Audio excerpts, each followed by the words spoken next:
Olá, pessoal!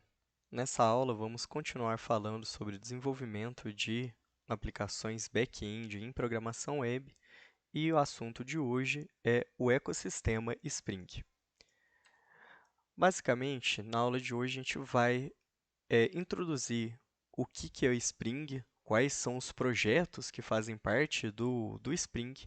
Posteriormente, vamos fazer um pequeno comparativo sobre o que é o Spring e o que é o Jakarta realmente comparando alguns pontos principais, como questão de origem, arquitetura, injeção de dependência, configuração, entre outros.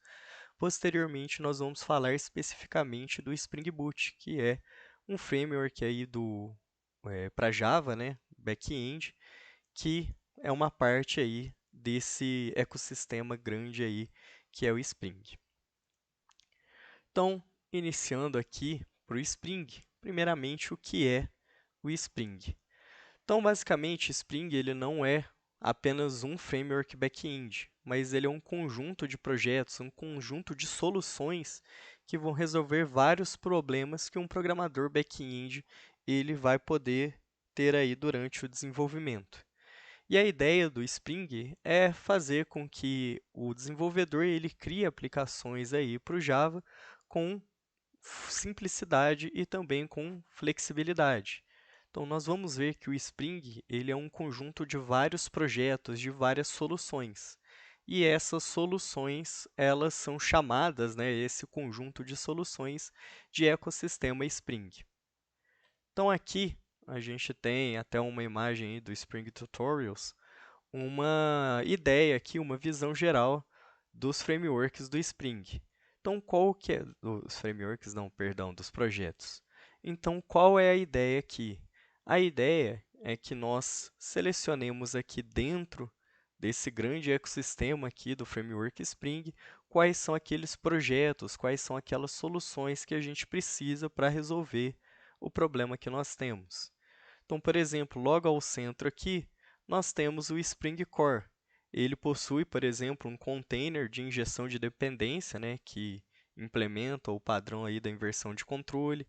Dentro do Spring Core, nós temos também o gerenciamento de um ciclo de vida de beans, né, e também alguns mecanismos de extensão, como é o caso aqui do Spring OAP, que seria aqui a programação orientada a aspecto.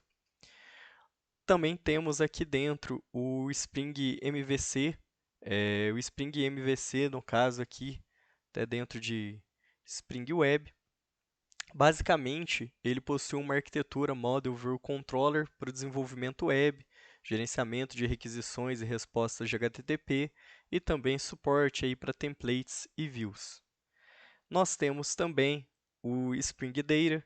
Basicamente, a ideia do Spring Data, que é esse daqui mais ao canto, é de possuir abstração de acesso de dados. Então, se a gente precisa fazer aí uma conexão com o banco de dados relacionais, o MySQL, Postgres, MariaDB, ou até mesmo dados não relacionais, como é o caso de um Mongo, o Spring Data faz tudo isso aí de uma forma bem simples para nós.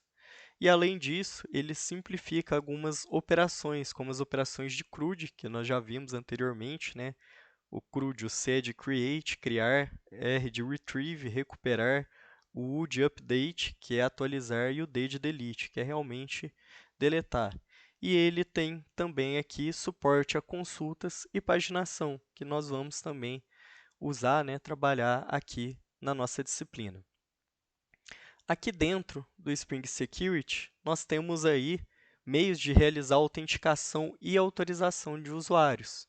Temos também como fazer um controle de acesso a recursos e funcionalidades e também aí algumas criptografias, né, e proteção contra ataques. Dentro aqui do Spring Cloud, a gente possui um conjunto de processos para o desenvolvimento de aplicações escaláveis com suporte a microserviços, nuvens e containers. No Spring Integration, nós temos aqui uma maneira ideal de fazermos a integração de sistemas e aplicações usando alguns protocolos de mensagens e de integração. Então, isso daqui é ideal para quando a gente tem um fluxo de trabalho que é bastante reativo, dependendo de uma mensagem que eu recebo, a gente passa ali por um conjunto, né, de passos até a gente chegar na resposta.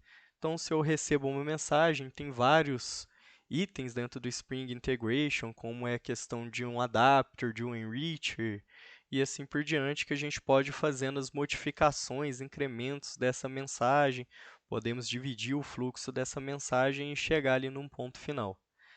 Já tive uma experiência com Spring Integration e já até aviso para vocês que passa longe aí de ser uma coisa muito trivial de ser entendida. Nós temos também aqui, por exemplo, o Spring Batch, que vai realizar aí o processamento de dados em lote. Então, ele tem suporte aí a jobs e steps com gerenciamento e execução de retries em casos de falhas. Então, o Spring Batch ele é muito útil para casos em que a gente tem que executar determinada rotina, né, em determinados momentos específicos. Então, por exemplo, sites de comércio eletrônico podem ter ali uma rotina, né, uma batch que vai executar todo dia no começo da manhã para ver se aqueles boletos que foram gerados anteriormente e que ainda não tinham sido pagos, se eles já foram pagos. Então a ideia é mais ou menos essa. Obviamente, já tenho muita experiência com vários desses projetos dentro do Spring. Aqui não vou fazer uma lista exaustiva para vocês de todos, de como que funciona cada um, até porque alguns, como por exemplo o Spring Social, o Spring for Android aqui, eu até nunca acabei utilizando, mas só para a gente ter realmente aqui uma ideia de como que esse ecossistema ele é rico. Então, provavelmente, se você precisa resolver algum problema, deve ter alguma solução ali do Spring que já vai te ajudar a fazer aquilo. E, obviamente, na aula de hoje, aqui vamos falar mais ao fim do Spring Boot, que é realmente aqui onde nós queremos chegar, né? Que vai ser o framework que a gente vai utilizar. Então, qual que é a ideia do Spring, né? De novo, Spring como um ecossistema. É basicamente fazer com que o desenvolvedor ele fique focado nas regras de negócio. Então, basicamente, alguns códigos, né, que são bastante comuns, como códigos de conexão a banco de dados, sejam eles relacionais ou não relacionais, a mensageria, como é o caso de Kafka, RabbitMQ, enfim, a ideia dele é fazer com que todas essas configurações, né, que a gente teria que fazer, elas se tornem bastante simples. Então, o desenvolvedor ele precisa ficar focado somente em desenvolver realmente aquelas regras de negócio para poder atingir a solução. Então, a ideia desse ecossistema Spring é de realmente facilitar o desenvolvimento aqui por parte do programador, de forma que ele gaste mais tempo desenvolvendo as regras de negócio do que configurando o seu sistema. E o Spring ele é basicamente um canivete suíço para os desenvolvedores Java, porque ele vai resolver problemas como gerenciamento de objetos, injeção de dependência, acesso a diferentes bancos de dados, REST API, entre outros. Então a gente vai até ver a injeção de dependência para a gente fazer no Spring. Ela é extremamente simples, principalmente fazendo a injeção de dependência através do construtor usando o Lombok. Nós vamos ver que fazer também acesso a diferentes tipos de banco de dados, no caso aqui, vamos usar banco de dados relacional, mas vai ser bem simples para a gente fazer esse acesso. Basicamente, vamos ter que colocar somente algumas informações, né, de qual que é, por exemplo, a URL do banco, qual que é a porta, usuário e senha. Então, toda a parte que a gente teria que fazer manual, talvez em outras linguagens, ou até mesmo no Java, sem utilizar o Spring, a gente faz aqui de uma maneira bem simples. A gente só passa os parâmetros e ele mesmo se encarrega de fazer essas conexões. E por que nós devemos utilizar o Spring? O primeiro motivo é que ele simplifica o desenvolvimento de software. Como a gente já viu anteriormente, a ideia do Spring é que realmente a gente não perca tempo configurando o projeto. Isso não quer dizer que eu não preciso fazer nenhuma configuração. Preciso fazer, mas ele vai simplificar essas configurações. Então, geralmente, as configurações a gente sempre colocar ali num arquivo, né?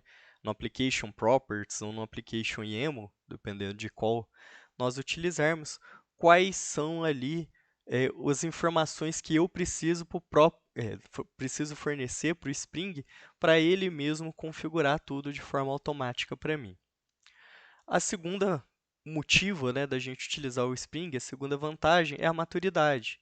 O projeto Spring ele é um projeto bem antigo, então ele já está muito consolidado, então ele já tem uma maturidade muito grande, de forma que os colaboradores que desenvolvem o Spring já têm uma ideia do que deu certo, o que deu errado, o que a comunidade gostou, o que não gostou e o que eles fizeram, né, o que eles precisam fazer para melhorar.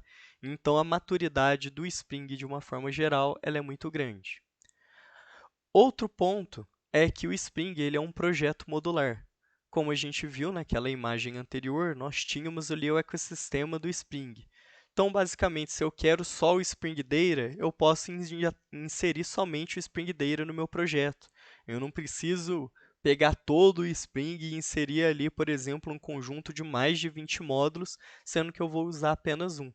Então, cada um desses módulos eles são individuais e eu somente uso aqueles que eu preciso. Então, é como se fosse uma espécie ali, de um plug and play.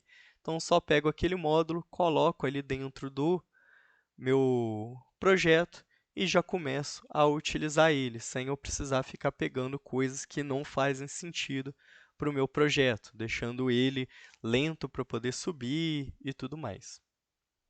Quarto ponto é que o Spring ele está em constante evolução. Então, como a gente já viu, ele tem uma maturidade muito grande.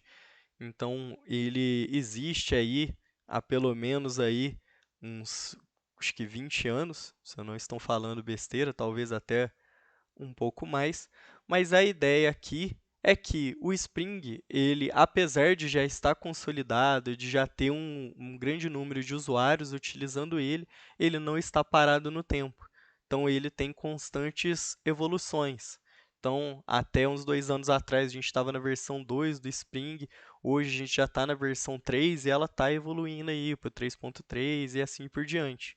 Então, existe aí, por exemplo, isso falando do Spring Boot, né? Existe aqui uma preocupação dos colaboradores do Spring de sempre manter ele atualizado aí junto ao mercado.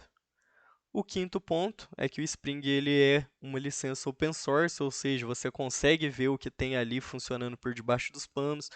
Caso você queira, você consegue também contribuir e todas as vantagens aí de um projeto open source que a gente já está acostumado.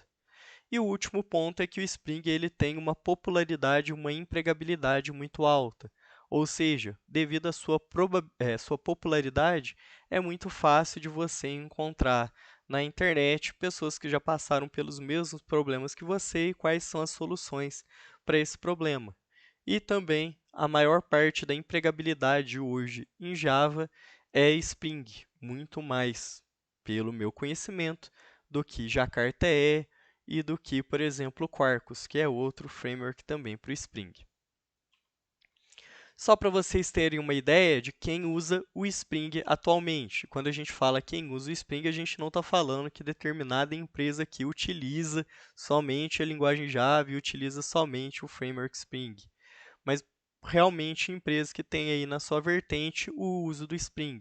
Exemplos são Netflix, iFood, 99 Táxi, TripAdvisor, Hotmart, PagSeguro, TransferWise, Santander, Itaú, JP Morgan, American Express, Mastercard, Amazon, Renner, Riachuelo, Magazine Luiza, Lojas Americanas, Netshoes, Cielo, agora também, né, acho que é chamada de Elo, trocaram o nome, Bank of America, Walmart, Visa, PayPal, enfim, vocês podem ver que temos aí grandes empresas que utilizam aí o Spring. Então, realmente, a empregabilidade dele, tanto no mercado nacional quanto no mercado internacional, ela é muito alta e muito relevante.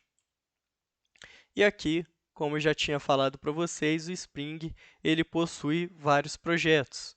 Então, aqui a gente vai ter o Spring Boot, que é o que nós vamos utilizar principalmente, Spring Data, Spring Security, temos o Spring for GraphQL, temos aqui o Spring Batch e assim por diante. Então, são vários projetos do Spring, cada um desses projetos são um módulo, e a gente insere no nosso projeto aquele módulo que a gente precisa.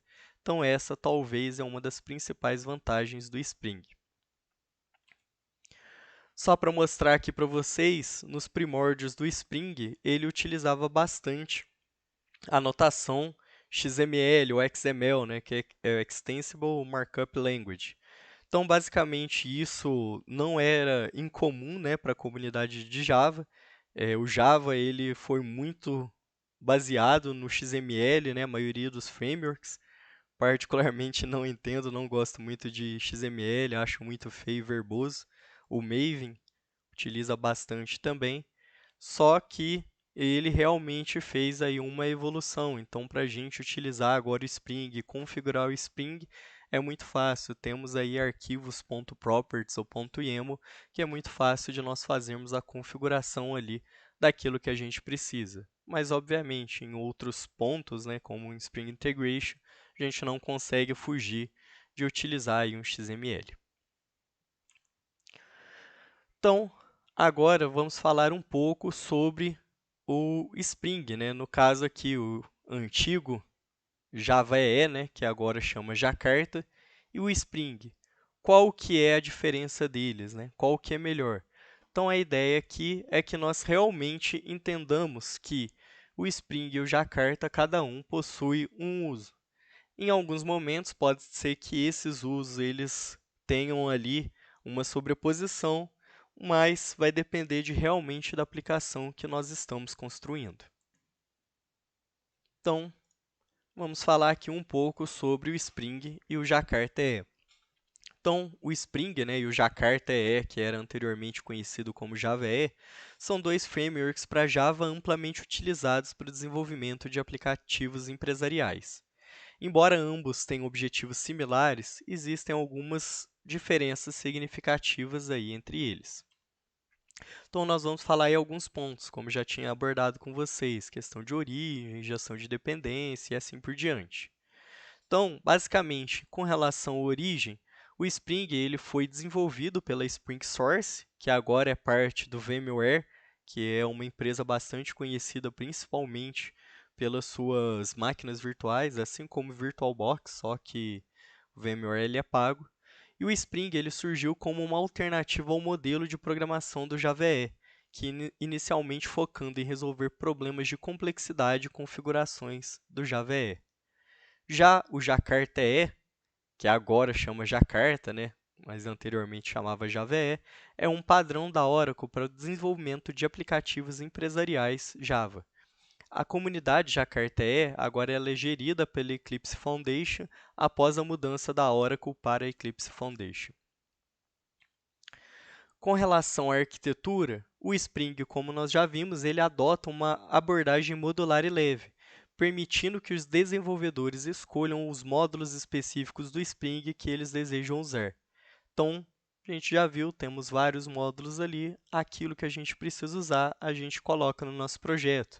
Então, não corre o risco da gente colocar ali, quero usar só o Spring Boot, o Spring Data, e eu ter que inserir outros mais de 20 projetos que eu não vou utilizar e em nenhum lugar ainda vou ter que configurar eles, né? Então, não faz sentido aqui. Então, o Spring ele tem essa característica modular. E o Spring ele é conhecido por sua flexibilidade e facilidade de integração com outras tecnologias. Já o Jakarta EE ele vai se basear em especificações mais rígidas e padronizadas, proporcionando uma plataforma mais monolítica e não modular, como é o caso do Spring. O Jakarta EE ele inclui um conjunto de APIs e especificações para serviços empresariais, como servlets, o Enterprise JBeans, Java Persistence API, entre outros. Então, só para vocês saberem, apesar de a gente utilizar em alguns momentos o Spring, vocês vão ver que algumas coisas a gente vai estar importando do pacote do Jakarta. Então, o próprio JPA aí vai ser um exemplo bem claro de que o Spring e o Jakarta não necessariamente eles são totalmente opostos, mas realmente eles podem se beneficiar aí um dos outros. Com relação à injeção de dependência, O Spring ele é conhecido por ter o seu container de inversão de controle, né, que é o IOC, e tem injeção de dependência robusta. Então, o Spring ele vai oferecer uma ampla flexibilidade na configuração e no gerenciamento de componentes. Então, a gente vai ver aí que fazer injeção de dependência com Spring usando o Lombok ele é extremamente fácil, principalmente a injeção de dependência de construtor. Além disso, também podemos fazer a injeção de dependência nos campos, utilizando a notação @autoord no próprio atributo, que não é uma coisa recomendada, e podemos também utilizar essa mesma notação para a gente fazer essa injeção de dependência, utilizando aí um setter, né, do construtor não, da classe. Já o Jakarta-E, tradicionalmente, ele dependia muito do Enterprise Java Beans para injeção de dependência, mas com a evolução das versões, o CDI, que é Context and Dependency Injection, do Jakarta-E tornou-se a principal tecnologia para injeção de dependências no Jakarta. Então houve essa facilidade aí também, mostrando também uma atualização do Jakarta-E. Com relação à configuração, o Spring utiliza uma abordagem baseada em código ou com uma configuração XML, mas recentemente ele favorece a configuração baseada também em anotações. Então, vocês vão ver que nós vamos utilizar durante o nosso desenvolvimento bastante anotações, como @autoard, que na realidade ela era muito utilizada até o Java 11 para a gente fazer a injeção nos construtores. Posteriormente, aliás, até o Java 8. Posteriormente disso, né, no Java 11 para frente, a gente já não precisava mais dessa anotação. A gente vai ver também outras anotações, como o enable JPA repositories, @entity, @repository, @service, @controller, @hashController e assim por diante. Então, vamos ver que realmente o Spring ele é muito baseado em anotações. E o Jakarta-E, historicamente, ele dependia fortemente de configuração XML, mas com o avanço das versões, ele tem adotado mais a configuração baseada em anotações, principalmente com a adoção aí do CDI que nós vimos no slide anterior. Com relação da configuração, o Spring ele adota aí uma licença Apache, né, que significa aí uma licença de código aberto mais permissiva, e o Jakarta-E vai utilizar licenças de código aberto, mas a escolha exata pode variar entre as implementações específicas que nós temos dele. E, só para a gente entender, a escolha entre Spring e Jakarta, muitas vezes ela depende das preferências da equipe de desenvolvimento, dos requisitos específicos do projeto e do histórico de tecnologias já adotadas pela organização. E algumas empresas elas podem até optar por uma abordagem híbrida, utilizando tanto partes do Spring e do Jakarta conforme necessário. Então, só para vocês entenderem, o Spring ele é mais simples, ele é mais leve, então ele é ideal para pequenas aplicações. Então, vamos trabalhar, por exemplo, com microserviços, fazendo pequenas aplicaçõezinhas. O Spring aqui, nesse caso, ele, na minha opinião, seria uma solução muito melhor. Já vamos fazer uma aplicação muito grande, uma aplicação empresarial. Basicamente, nós temos aqui nesse contexto o Jakarta, que apesar dele precisar fazer uma configuração inicial muito grande, ele vai ser aí talvez mais robusto, né, para realmente comportar uma aplicação um pouco mais pesada, digamos assim. E agora nós vamos introduzir aqui o Spring Boot. O que é o projeto do Spring Boot? Então, a gente vai tentar entender um pouco o que é esse projeto, quais são as vantagens e o motivo da escolha do Spring Boot para a gente realmente trabalhar na parte de desenvolvimento back-end das nossas aplicações aqui. Então, basicamente, o Spring Boot é uma extensão do Spring Framework, que simplifica significativamente o processo de desenvolvimento de aplicações Java. Ela vai fornecer para nós uma maneira rápida e fácil de criar aplicativos autônomos prontos para produção com a mínima configuração possível. O principal objetivo do Spring Boot é de facilitar o desenvolvimento de aplicativos Spring, eliminando grande parte da complexidade associada à configuração e à inicialização de um projeto. Então, para isso, ele usa um conceito que é chamado de Convention over Configuration, que em português seria convenção sobre configuração. Então, basicamente, essa é a principal vantagem aqui do Spring Boot. Qual que é a ideia dele? A gente vai fazer uma conexão com um banco de dados. Conexão de banco de dados, geralmente, ela segue um determinado padrão. Então, a ideia do Spring Boot é de realmente pegar uma configuração ali para conexão de banco de dados que seja padronizada, que vai funcionar ali na maioria dos casos, sem você precisar fazer realmente algum ajuste fino, e ele vai fazer uma conexão ao banco de dados para você de uma forma simples. Então, essa é a ideia. Ele faz algumas pequenas convenções que você precisa seguir e, em troca, você não precisa ficar fazendo configurações, configurando ali itens mínimos que talvez você nem vai utilizar ou que para sua aplicação aquilo não faz diferença. Então, lembre-se sempre desse conceito de convenção sobre configuração do Spring Boot, que é realmente o principal ganho dele.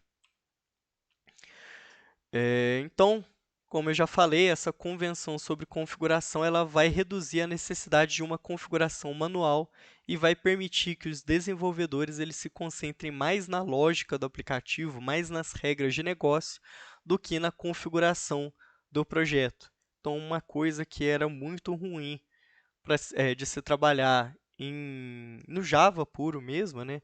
Talvez até mesmo no Jakarta, que você precisa fazer uma configuração inicial ali, que realmente ela pode ser trabalhosa, ela pode ser extensa e cansativa de se fazer. Então você perdia muito tempo configurando o seu projeto e gastava pouco tempo realmente fazendo aquilo que você queria, né? Então, às vezes, até mesmo uma solução simples inicial ali, você queria fazer um código pequeno, acabava que você demorava bastante para poder fazer isso. Outra característica do Spring Boot é que ele tem aí um Starter POM, né, que seria o Project Object Models. Então, basicamente, esse Starter POMs é uma característica distintiva do Spring Boot, que são alguns artefatos Maven pré-configurados que simplificam a inclusão de dependências comuns no seu projeto, proporcionando aí para ele uma inicialização rápida.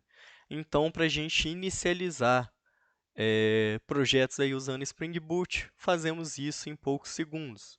Aplicações mais robustas, por exemplo, que vão utilizar aí realmente servidores mais pesados, né?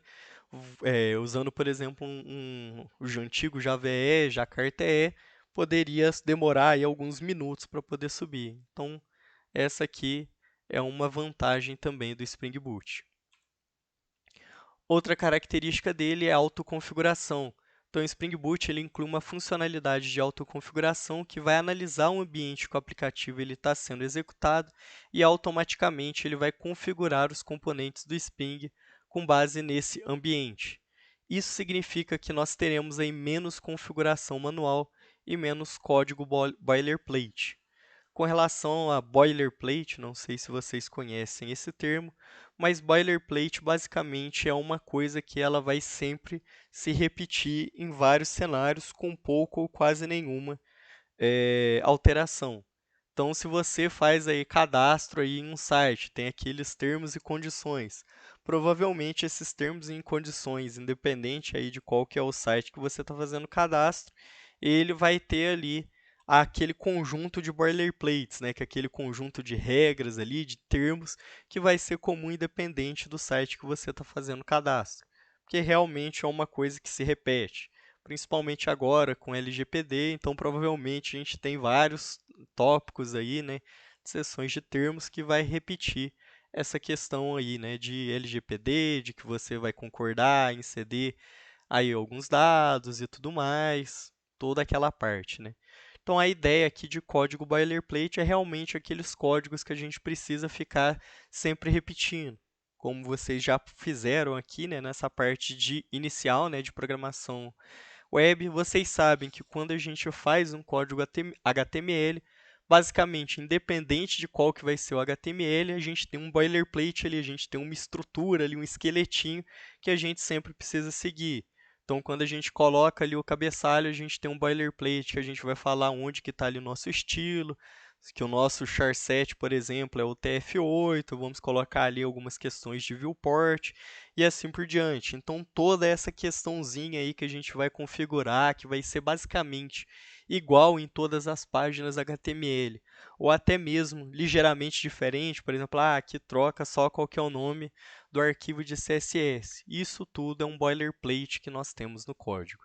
Então, essa é uma vantagem do Spring Boot, realmente reduzir esses códigos que se repetem aí em vários locais. Outra característica do Spring Boot é permitir o desenvolvimento de aplicativos autônomos, né? Então, ele permite a criação de aplicativos autônomos, né, ou standalone, que podem ser executados sem a necessidade de um servidor de aplicativos externo. Então, isso vai ser possível graças à inclusão de alguns servidores embutidos, como é o caso do Tomcat, que vocês vão ver que quando nós subirmos nossa primeira aplicação aqui, a gente vai subir aqui esse servidorzinho embutido, né, do Tomcat. Tomcat, inclusive, ele surgiu para ser realmente algo bem a nível de, não a ser para ser usado em produção, né, mas algo a nível de ser usado ali para um pequeno teste. E realmente o Spring Boot conseguiu pegar essa ideia aí do Tomcat e utilizar ele de uma forma simples, né, e bem otimizada para os seus problemas, né. Então, o Tomcat, o Jerry, o Undertow aqui são alguns dos servidores que o Spring Boot ele pode utilizar. Com relação ao monitoramento e gerenciamento, o Spring Boot Actuator ele vai oferecer recursos de monitoramento e gerenciamento prontos para uso, como endpoints HTTP para informações de saúde, né, que seria o Health, algumas métricas e informações do ambiente e muito mais. Então, além do Spring Boot Actuator, nós conseguimos também colocar outros projetos ali, né, no caso, para a gente fazer monitoramento e gerenciamento das nossas aplicações, como uso de CPU, uso de memória e assim por diante. Então, nós tínhamos até anteriormente o Sleuth, que era até a versão 2 do Spring Boot. Para a versão 3 ele não foi migrado, né? Então ele foi descontinuado. A partir da versão 3 a gente tem o uso aí do Micrometer, para a gente fazer todo esse gerenciamento aí das nossas aplicações. Outra característica, né, como a gente já falou anteriormente, é a integração com o ecossistema Spring. Então, o Spring Boot ele é totalmente compatível com o ecossistema Spring existente, incluindo Spring Data, Spring Security, Spring Cloud, entre outros. Então, os desenvolvedores eles podem aproveitar as vantagens desses projetos ao criar aplicativos aí usando o framework do Spring Boot. Então, tenho o Spring Boot, quero fazer uma autenticação ali. Então, quero fazer aqui minha autenticação, consigo incluir o Spring Security, por exemplo. Quero fazer uma conexão com um banco de dados, seja ele relacional ou não relacional. Eu tenho o Spring Data e assim por diante. Então, temos realmente várias vantagens aí de usar o Spring Boot, justamente por essa integração com o ecossistema do Spring. Provavelmente alguma coisa que a gente precisa já tem ali pronto no Spring para a gente utilizar de maneira simples e rápida. E o Spring ele também tem uma fácil integração com frameworks front-end, como o Angular, React e o Vue.js, permitindo o desenvolvimento de aplicativos web modernos. Então aqui só deu uma generalizada, né? Por exemplo, o React ele não é um framework, ele é uma biblioteca, mas só para a gente realmente entender aí que o Spring Boot tem essa integração fácil com esses frameworks ou bibliotecas front-end. E basicamente a gente está falando do Spring, mas como que eu inicio um projeto do Spring? Então, iniciar um projeto do Java é bem simples. A gente já sabe que se a gente criar um arquivo ali .java, criando uma main, a gente consegue executar aquele arquivo, ou até mesmo usando aí a nossa IDE, né, de preferência, como é o caso do IntelliJ, Eclipse, NetBeans, enfim, o que vocês estiverem usando. É bem simples, a gente até tem alguns menuzinhos que a gente cria isso automático. Mas e no caso do Spring?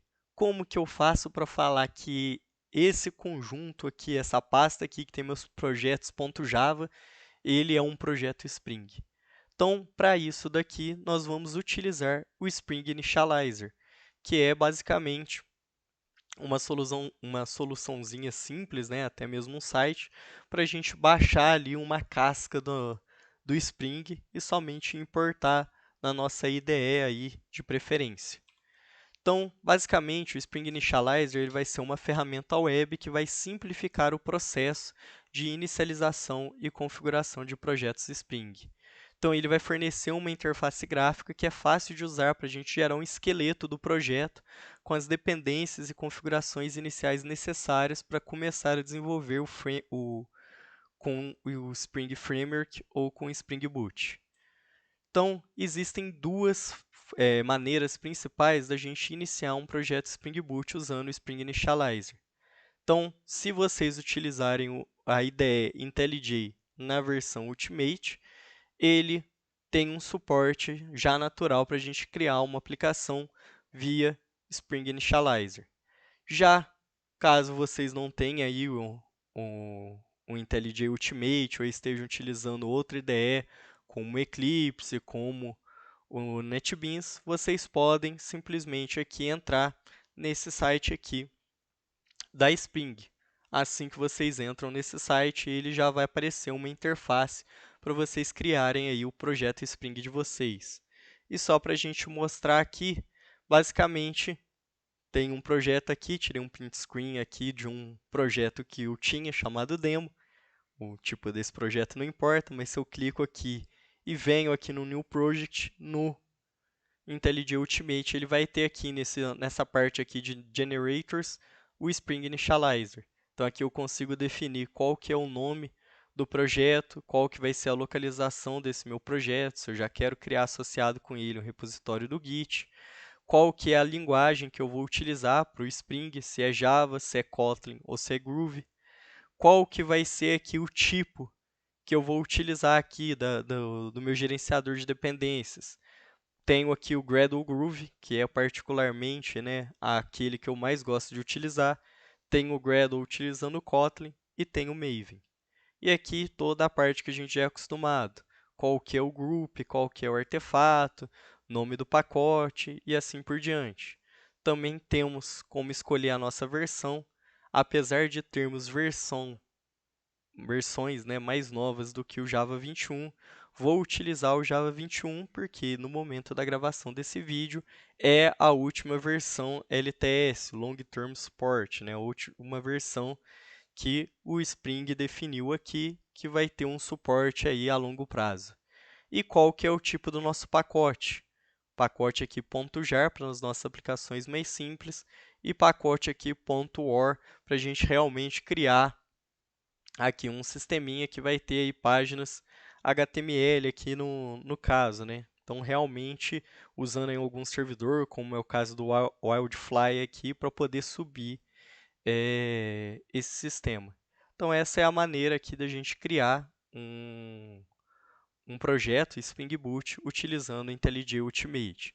Caso vocês não tenham o IntelliJ Ultimate ou estejam utilizando outra IDE, basicamente é só acessar o site do Spring Initializer e nós vamos ter aqui basicamente quase a mesma visão que a gente teve aqui. Então a gente pode escolher aqui do projeto Gradle Groove, Gradle Kotlin ou Maven, como a gente viu anteriormente, qual que vai ser a nossa linguagem. Aqui no Spring Initializer do site a gente consegue também definir qual que vai ser a versão do Spring Boot que nós vamos utilizar. E aqui as mesmas informações que nós já vimos anteriormente, né? Então, no momento da gravação desse vídeo, a versão mais atual do Java é a 23, entretanto, estamos utilizando a Java 21 por ser a nossa versão LTS. E além disso, tanto aqui pelo site quanto para cá, né, a gente vai ver essa informação aqui no Next, nós temos a opção de incluir algumas dependências, que vão ser algumas dependências que a gente vai utilizar, como é o caso, por exemplo, do Lombok, Spring Data e assim por diante. Então, a gente vai definindo cada uma dessas dependências aqui e depois é só clicar aqui nesse botão aqui para ele gerar o nosso projeto Spring. Então, ele vai gerar todo aquele projeto, encapsular ele em um arquivo ali comprensado, né, um zip, RAR, e vai baixar automaticamente para a gente via navegador. então depois é só descompactar esse arquivo e abrir ele aí no nossa IDE de preferência. Então, na aula de hoje, nós vimos um pouco sobre o ecossistema Spring, em especial o Spring Framework, e quais são as vantagens do Spring com relação ao Jakarta. Para nossa aplicação aqui, de novo, o Spring ele é mais vantajoso, porque teremos aí uma aplicação um pouco mais simples, né? Não vai ser uma aplicação robusta, gigante, então o Spring Boot ele vai ser adequado, mais fácil aqui da gente configurar, da gente mexer, trabalhar e já começar realmente a codificar. Para a próxima aula, a gente já vai iniciar realmente criando a nossa aplicação Spring e já mexendo ali no código-fonte. Obrigado, pessoal!